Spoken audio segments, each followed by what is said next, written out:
Let's make some delicious ossobuco. So I'm going to start off by patting dry my ossobuco with paper towels on both sides. Then I'm going to sprinkle both sides with black pepper and salt. Move over to the stove top, and on very high heat I'm going to place a pot, add cooking oil.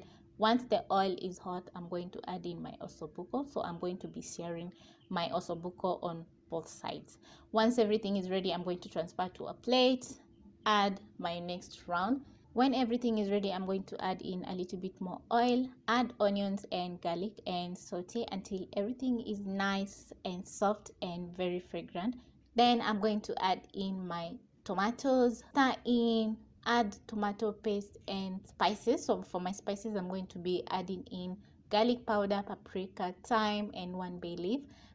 This is going to be so delicious. So I'm going to be seasoning my ossobuco with 1 seasoning cube and 1 stock cube. Stir, and just look at that. This looks absolutely delicious. Once my tomatoes have cooked through, I'm going to add back my ossobuco, stir in with that delicious sauce. Then I'm going to boil my ossobuco for around 2 to 3 hours until my ossobuco is very tender. Yeah, so I'm going to serve mine with some chapati, as you can see, and this is going to be so delicious, guys. So I hope you try out this recipe. Bye.